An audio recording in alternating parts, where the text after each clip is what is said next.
هذه رسالة من السيدة مريم بيترونين إلى الرئيس الفرنسي، تقول: السلام على من اتبع الهدى، أما بعد.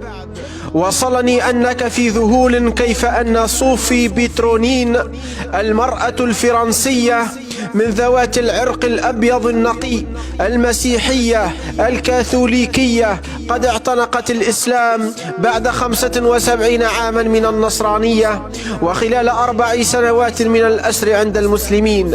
دعني أبسط لك الأمور سيد ماكرون. نعم، كنت أسيرة عند المسلمين، لكنهم لم يمسوني بسوء أبدا، وكانت معاملتهم لي كلها تقدير واحترام.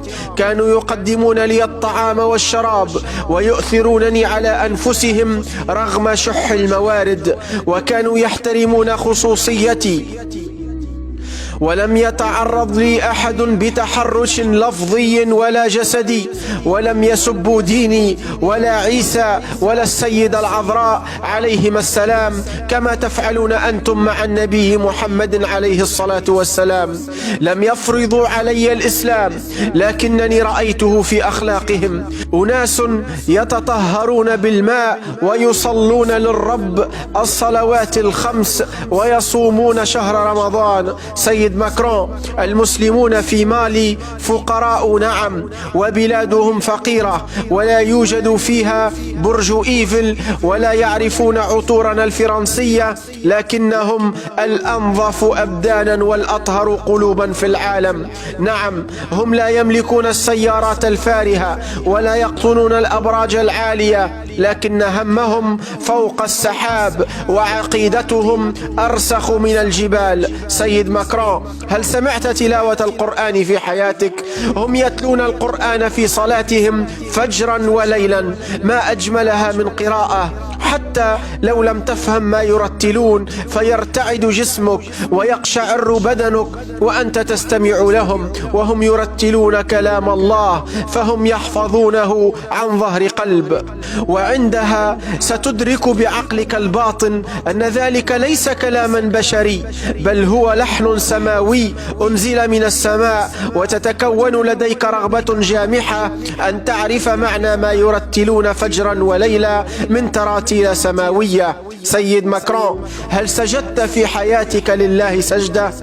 هل سجدت في حياتك لله سجدة واحدة وجعلت جبهتك تلمس الأرض وهمست لربك عن همومك وشكرته على نعمه كما يفعلون؟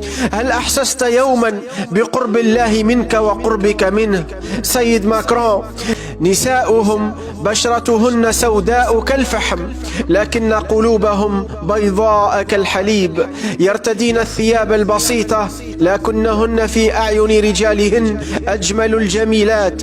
لا يختلطن بالرجال الأجانب ولا يختلين بهم، ولا تدخل إحداهن رجلا بيتها في غياب زوجها. لا يشربن الخمور ولا يلعبن القمار ولا يزنين. سيد ماكرون، المسلمون هناك يؤمنون بكل الأنبياء، حتى نبي الله عيسى الذي يحبونه أكثر منا، وأمه مريم التي أسميت نفسي على اسمها من كثرة حبهم وتعظيمهم لها ولمكانتها لديهم. سيد ماكرون، ربما تسألني كيف يحبون المسيح أكثر منا، فأجيبك: نعم، هم يحبون السيد المسيح أكثر منا، لأن بلادنا سفكت دماء الأبرياء باسم المسيح، استحلت بلادهم، نهبت ثرواتهم، فنحن ننعم بخيرات بلاد المسلمين وننتزع الجزية من حكامهم بطرق شتى، وننشر الفتن بينهم، ثم نبيعهم الأسلحة ليقتلوا بعضهم البعض، لكننا لا زلنا نعتبرهم إرهابيون، ولكن الحقيقة هو أننا نحن الإرهابيون لهم.